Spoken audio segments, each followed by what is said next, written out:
क्या सिर्फ एक दिन का उपवास पूरे साल की एकादशियों का फल दे सकता है? आप सही सुन रहे हैं। निर्जला एकादशी हिंदू धर्म का सबसे कठिन लेकिन सबसे फलदायक व्रत इस बार कुछ खास वजह से चर्चा में है। इस साल ये व्रत 2 दिन तक मनाया जाएगा, 6 और 7 जून को। लेकिन सही दिन कौन सा है? व्रत कैसे रखें? क्या करें और क्या न करें? और भीमसेन से इसका क्या रहस्य जुड़ा है? अगर आप भी भगवान विष्णु की कृपा पाना चाहते हैं तो इस वीडियो को आखिरी तक जरूर देखें, क्योंकि हर शब्द में छुपा है पुण्य का रास्ता। चलिए जानते हैं निर्जला एकादशी की पूरी कथा, नियम और उसका गहरा महत्व। क्या आप जानते हैं कि इस बार निर्जला एकादशी खास है? जी हाँ, साल 2025 में यह एकादशी 2 दिनों तक मनाई जा रही है, 6 जून और 7 जून को। तिथि विवरण। एकादशी तिथि प्रारंभ 6 जून की रात 2:15 बजे। समाप्ति 7 जून सुबह 4:47 बजे। हालांकि शास्त्रों के अनुसार उद्या तिथि, सुबह की तिथि को व्रत रखना श्रेष्ठ होता है, इसलिए अधिकतर श्रद्धालु 6 जून को व्रत रखेंगे। लेकिन कुछ वैष्णव परंपराएं इसे 7 जून को भी मानती हैं, इसलिए दोनों दिन श्रद्धा से पूजे जा सकते हैं। निर्जला एकादशी का अर्थ और महत्व। निर्जला यानी बिना जल के, यह व्रत भगवान विष्णु और माता लक्ष्मी को समर्पित होता है और इसे सबसे कठिन एकादशियों में गिना जाता है। इस दिन न अन्न लिया जाता है, न जल। धार्मिक मान्यता कहती है कि सिर्फ इस एक निर्जला व्रत को रखने से पूरे साल की 24 एकादशियों का पुण्य प्राप्त हो जाता है। यह दिन सिर्फ उपवास का नहीं, बल्कि आत्मसंयम, भक्ति और तपस्या का प्रतीक है। क्या करें इस दिन? व्रत से एक दिन पहले हल्का सात्विक भोजन करें और भरपूर पानी पिए ताकि शरीर तैयार हो सके। व्रत वाले दिन ब्रह्मा मुहूर्त में स्नान कर लें और साफ कपड़े पहने। भगवान विष्णु और माता लक्ष्मी के समक्ष व्रत का संकल्प लें। अपने घर में या मंदिर में विष्णु जी की मूर्ति या चित्र स्थापित कर पूजा करें। तुलसी पत्र, फूल, धूप, दीप, चंदन, पंचामृत और नैवेद्य अर्पित करें। विष्णु सहस्रनाम, भगवत गीता का पाठ करें या नमो भगवते वासुदेवाय मंत्र का जाप करें। माता लक्ष्मी को कमल का फूल अर्पित करें।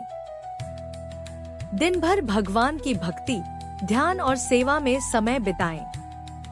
जल, वस्त्र, फल, धन या शरबत का दान करें। गर्मियों में यह विशेष फलदायी माना जाता है। क्या न करें इस दिन? प्याज, लहसुन, मांस, शराब जैसे तामसिक पदार्थों से परहेज करें।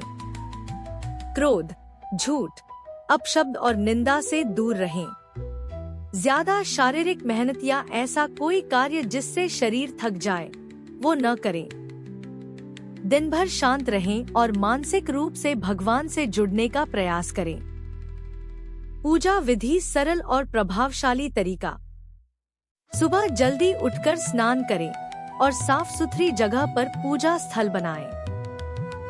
भगवान विष्णु और माता लक्ष्मी की मूर्ति या चित्र स्थापित करें। उन्हें पुष्प, चंदन, धूप दीप, तुलसी पत्र और पंचामृत अर्पित करें। विष्णु सहस्रनाम का पाठ करें या श्रीमद् भगवद गीता से कोई अध्याय पढ़े। माता लक्ष्मी को कमल पुष्प अर्पित करें और उनसे समृद्धि की प्रार्थना करें। व्रत कथा अवश्य पढ़ें या सुनें। दिन भर उपवास रखें और मन को शांत रखें। अगले दिन द्वादशी तिथि पर सूर्योदय के बाद व्रत पारणा करें। सबसे पहले जल ग्रहण करें, फिर हल्का सात्विक भोजन करें। निर्जला एकादशी व्रत की कथा भीमसेन और उनका संकल्प। यह व्रत सीधा जुड़ा है महाभारत के भीमसेन से। भीम बलवान तो थे ही, साथ ही उन्हें खाने पीने का भी बहुत शौक था। इस कारण वे एकादशी के उपवास का पालन नहीं कर पाते थे। उन्हें डर था कि कहीं इससे भगवान नाराज न हो जाएं।